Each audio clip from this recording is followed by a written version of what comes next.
सभी को सप्रेम नमस्कार। आज का जो हमारा सुभाषित है वो सिंहवृत्ति पर है और हमने इसके पहले जो सुभाषित देखा था वह भी सिंहवृत्ति पर ही था। परंतु सुभाषित दो प्रकार के होते हैं। एक यानी कि गुणवर्धन करने वाले सुभाषित, यानी हमारे जीवन में कौन से गुण हमें लाने चाहिए वो हमें बताते हैं। और दूसरा प्रकार यानी कि दुर्गुण नाश करने वाले सुभाषित, यानी कौन से ऐसी बातें हैं या कौन से ऐसे दुर्गुण हैं जो हमारे जीवन में से जाने चाहिए वो हमें बताते हैं। तो हमने पिछली बार जो देखा था वो सुभाषित सिंहवृत्ति लाने के लिए हमें कौन से गुणों का वर्धन करना चाहिए वो उस सुभाषित ने हमें बताया था कि जैसे पराक्रम है, शौर्य है, ऐसी जो बातें हैं जो हमारे जीवन में आने से सिंहवृत्ति आएगी वो हमने पिछले सुभाषित में देखा था। और इस बार जो हम सुभाषित देखने वाले हैं उसमें ये सुभाषित हमें ये बताएगा कि कौन सी ऐसी बातें हमारे जीवन में से निकलनी चाहिए, कौन से ऐसे दुर्गुण, कौन से ऐसी चिंता, भय निकलना चाहिए जिससे सिंहवृत्ति आएगी। तो आज का जो सुभाषित है वो है एको हम सहायो हम कृशो हम परिच्छदः स्वप्नेप्येवं विधा चिंता मृगेन्द्रस्य न जायते।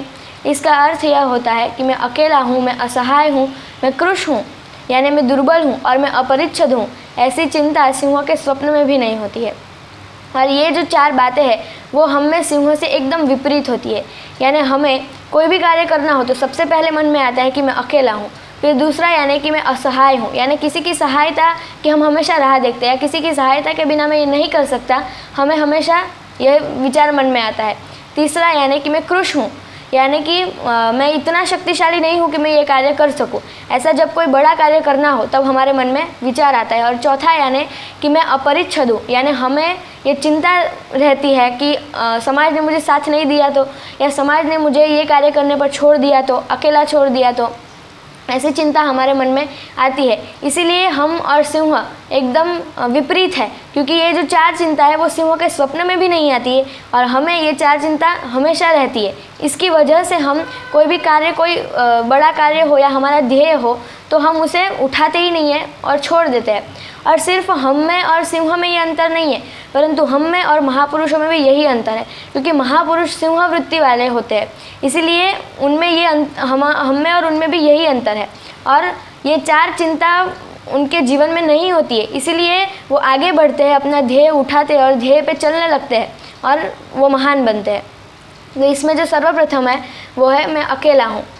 ये विचार सिंहों के स्वप्न में भी नहीं आता है। फिर चाहे उसे पूरी रात भर जगकर अपने परिवार की रक्षा करनी हो, या फिर पूरे जंगल को संभालना हो, या किसी अपने बड़े प्राणी पर हमला करना हो, फिर भी उसके मन में ये नहीं आता है कि मैं अकेला हूँ। और ये भावना सिंहों के मन में नहीं होती है। इसीलिए सुभाषितों में भी ऐसा वर्णन है कि सिंहों का तो बच्चा भी हाथी पर वार करता है या हाथी पर हमला करता है, क्योंकि उसके मन में ये विचार ही नहीं है कि मैं अकेला हूँ। और हमें अगर कोई जंगल में या नदी में छोड़ दे तो हमें डर लगता है कि मैं अकेला हूँ। फिर भले हमें कितना भी अच्छा स्विमिंग आता हो, पर अगर हमको नदी में कोई अकेला छोड़ दे तो हमें ये डर लगता है कि मैं अकेला हूँ। परंतु हम महापुरुषों की ओर देखें तो सावरकर, जिन्होंने समुद्र तैर कर पार किया और वो भी अकेले, और हमें उनको सिर्फ समुद्र पार नहीं करना था, परंतु वो जब समुद्र पार कर रहे थे, समुद्र तैर कर पार कर रहे थे, तो तब उन पे जहाज़ पे से गोलियां भी बरस रही थी।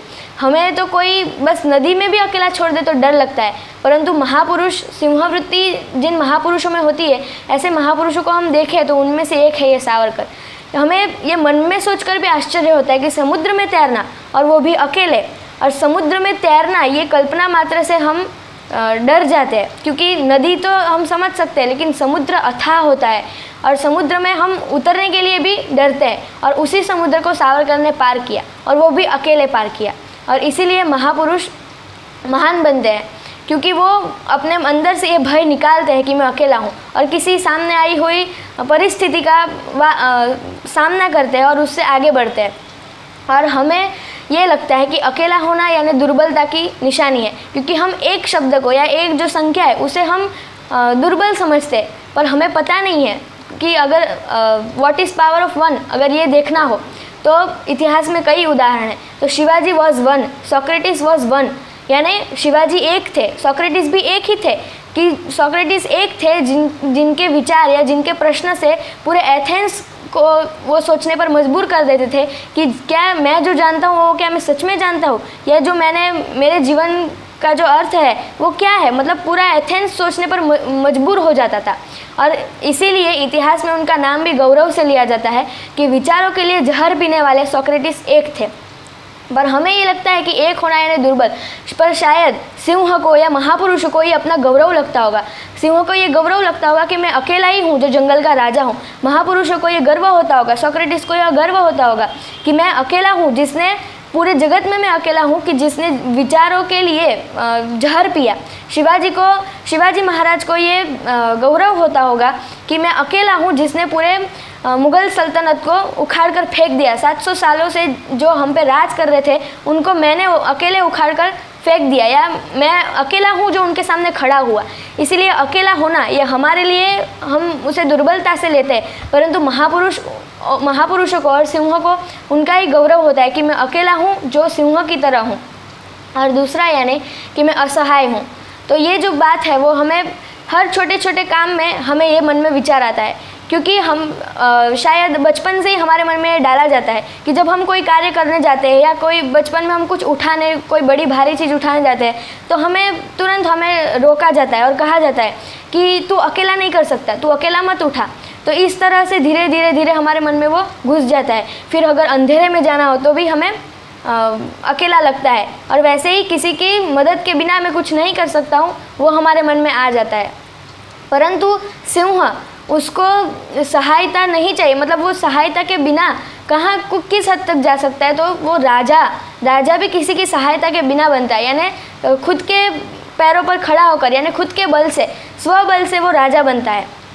इसीलिए उस सुभाषित में वर्णन था ना कि विक्रमार्जित सत्वस्य, यानी अपने पराक्रम से अर्जित सत्व के कारण वो स्वयं ही राजा होता है। उसे किसी के द्वारा अभिषेक करवाने की या किसी के द्वारा उसे राजा घोषित करवाने की आवश्यकता नहीं होती है। और इसका उदाहरण हम देखें तो ज़्यादातर ऐसा माना जाता है कि स्त्री असहाय होती है, दुर्बल होती है, अबला होती है। और इसका ये धारणा तोड़ने वाली हमारे इतिहास में जो स्त्री हुई उनका नाम अहिल्याबाई होलकर, कि उन्होंने अकेले ही और किसी की सहायता के बिना पूरा राज्य संचालन करके दिखाया। हमें तो कोई अपना ध्येय उठाना हो या फिर कोई कार्य करना हो तो उसमें हमें किसी की सहायता लगती है, या हमें तुरंत लगता है कि कोई मेरी मदद करेगा तो ही हो पाएगा। परंतु एक स्त्री ने, जिसके लिए तो विशेषकर यह धारणा होती है कि वो तो असहाय होती है, उसे किसी की मदद के बिना स्त्री तो कुछ भी नहीं कर सकती है, और वही धारणा एक स्त्री ने तोड़कर दिखाई कि पूरा राज्य संचालन उसने अकेले किया। जब रानी बनती है तो उनके परिवार वालों में भी धीरे धीरे सबकी मृत्यु हो जाती है। पहले उनके ससुर की, फिर उनके पति की, उनके बेटे की, उनकी बेटी की, ऐसे करके उनके परिवार में से सब धीरे धीरे सभी का स्वर्गवास हो जाता है। परंतु फिर भी वो अकेले राज्य संचालन करती है। और इतना ही नहीं, परंतु एक पुरुष से बढ़कर सिर्फ राज्य संचालन उन्होंने नहीं किया, परंतु जो हमारे देश के तीर्थ क्षेत्र है उनका भी जीर्णोद्धार करवाना और ऐसे कई जो विशेष कार्य होते हैं वो भी उन्होंने साथ में किए। इसलिए मैं असहाय हूँ या किसी की सहायता के बिना मैं कुछ नहीं कर सकता, ये अगर जब भी हमारे मन में आए तो हमारे सामने अहिल्याबाई होलकर का आदर्श रखना चाहिए, जिन्होंने अपने बल पर यानी किसी की सहायता के बिना एक राज्य संचालन किया। तो हम अपना ध्येय तो पूरा कर ही सकते हैं। और तीसरा यानी कि मैं कृश हूँ, मैं दुर्बल हूँ। तो हम अपने आप को जब दुर्बल मानते हैं तो एक बार हम अपने आप को दुर्बल मान लिया तो कोई बड़ा विचार भी हमारे मन में नहीं आता, यानी हम अपने आप को दुर्बल मानने लगते हैं। उसके बाद हम हर उस ध्येय से पीछे हटने लगते हैं कि जिसमें शक्ति की आवश्यकता हो। क्यों? क्योंकि हम अपने आप को दुर्बल मानते हैं। जैसे किसी के सामने अगर ये ध्येय रखा या किसी ने अगर ये सोचा कि मुझे एक जंगल खड़ा करना है, परंतु उसके मन में आया कि नहीं, इतनी शक्ति तो मुझ में नहीं है, ऐसे करते करते वो पीछे हटते जाता है और फिर वो ध्येय के लिए सोचना ही छोड़ देता है, या किसी उच्च ध्येय का विचार ही उसके मन में नहीं आता है, क्योंकि वो ये सोचता है कि मैं दुर्बल हूँ ऐसा। परंतु अगर हम सिंहों की ओर देखें तो जंगल में ऐसे कई प्राणी हैं जिनमें सिंहों से ज़्यादा शक्ति होगी या सिंहों से ज़्यादा उनमें विशेषताएं हैं। जैसे चित्ते के पास सिंहों से ज़्यादा गति है, बाघ के पास ऐसा कहा जाता है कि सिंहों से ज़्यादा शक्ति होती है, हाथी के पास तो होती ही है, परंतु फिर भी वो राजा कैसे बनता है? क्योंकि वो अपने आप को दुर्बल नहीं मानता है, अपने आप को कभी छोटा नहीं समझता है, इसीलिए वो जंगल का राजा बन पाता है। और चौथा यानी कि मैं अपरिच्छद हूँ, यानी समाज के द्वारा मैं छोड़ दिया गया हूँ, ऐसी चिंता सिंहों के स्वप्न में भी नहीं होती है। क्यों? क्योंकि सिंह ये जानता है कि मैं सिंह हूँ, मैं भेड़ नहीं हूँ जो मैं उनमें आने का प्रयत्न करूँ। इसीलिए सिंह के पीछे समाज चलता है और सिंहों को ये विचार भी नहीं आता मन में कि मैं अगर समाज से अलग चलकर कुछ करूँगा तो समाज मुझे छोड़ तो नहीं देगा, क्योंकि उसे पता है कि मैं अलग ही हूँ। समाज मुझे अलग माने या ना माने, पर मैं इनसे अलग ही हूँ, मैं विशेष ही हूँ। इसीलिए सिंहों के मन में ये कभी नहीं आता है। और जब हम कोई भी कार्य करने लगते हैं और अगर वो कार्य समाज से अलग हो और महान हो तो समाज खुद अपने पीछे आता है या समाज अपने पीछे चलने लगता है। इसीलिए ये चिंता छोड़कर, इसीलिए ये जो विचार है कि मैं अपरिच्छद हूँ, ये विचार हम तब करते हैं जब हम सिंह नहीं होते। परंतु महापुरुष, उनके अंदर जब सिंह वृत्ति आ जाती है तो उनके अंदर से ये विचार निकल जाता है कि मैं अपरिच्छद हूँ, यानी समाज मुझे छोड़ देगा तो ये जो चिंता है वो भेड़ करती है कि भाई समाज ने मुझे छोड़ दिया तो, क्योंकि उसमें अकेले चलने की क्षमता नहीं है, अकेले चलने की हिम्मत नहीं है, इसीलिए वो ये ऐसा विचार करती है। सिंह ऐसा विचार नहीं करता है और उसे ऐसी चिंता इसीलिए भी नहीं होती है कि भाई समाज मुझे अपने जैसा नहीं मानेगा, क्योंकि उसे पता ही है कि मैं समाज से अलग ही हूँ। और ये जो चार बातें हैं या ये जो चार चिंता है वो सिंहों के स्वप्न में भी नहीं होती है, यानी सिंहों के स्वप्न में भी ऐसा विचार नहीं आता है। तो ये स्वप्ने एवं विधा चिंता, ये जो पंक्ति है वो क्या बस ऐसे ही यानी शब्दों के लिए लिखा गया है? नहीं, इसके पीछे भी एक अर्थ है। स्वप्ने एवं विधा चिंता इसीलिए सुभाषितकार ने कहा क्योंकि हम अगर बाहर से निर्भय दिखने भी लगे परंतु हम अंदर से निर्भय है क्या, ये हमें अगर देखना हो या ये हमें अगर अपने आप में चेक करना हो तो ये उसकी चेक करने के लिए एक पद्धति है। क्योंकि जब हमारे मन में जो चल रहा होता है या हमारे अनकॉन्शियस में जो होता है वही हमारे स्वप्न में आता है। ये साइकोलॉजी भी यही कहती है कि जो आपके मन में या अपने अनकॉन्शियस में आपके जो डर है वो आपके स्वप्न में आपको दिखते हैं। और सिंहों के स्वप्न में भी नहीं आता है, उसका मतलब है कि वो आंतरिक निर्भयी है, यानी वो अंदर से सच में निर्भयी है। और सुभाषितकार ये जानते होंगे कि मनुष्य ढोंगी है, वो बाहर से जरूर निर्भय दिखेगा पर अंदर से निर्भय होगा नहीं। इसीलिए सुभाषितकार ने यहाँ लिखा कि स्वप्ने एवं विधा चिंता, यानी जब हमारे स्वप्न में भी ये चारों चिंता है वो ना आए या हमारे स्वप्न में से भी भय हट जाए और हम स्वप्न में भी निर्भय बन जाए, तब हमने अपने आप में सच में निर्भयता लाई, ऐसा माना जाएगा। इसीलिए ये जो पंक्ति है उसमें लिखा है स्वप्ने एवं विधा चिंता मृगेन्द्रस्य न जायते। और आज का जो हमारा सुभाषित था वो ये था, एको हम सहायो हम कृशो हम परिच्छदः स्वप्नेप्येवं विधा चिंता मृगेन्द्रस्य न जायते। अगले सुभाषित के साथ फिर मिलेंगे।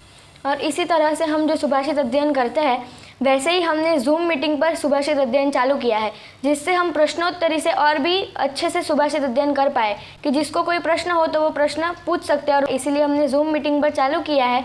उसका टाइम है सुबह 7 से 7:30 तक का। इस मीटिंग में अगर किसी को ज्वाइन होना हो तो वो इस नंबर पर पर्सनल मैसेज करे, मैं लिंक भेज दूँगी।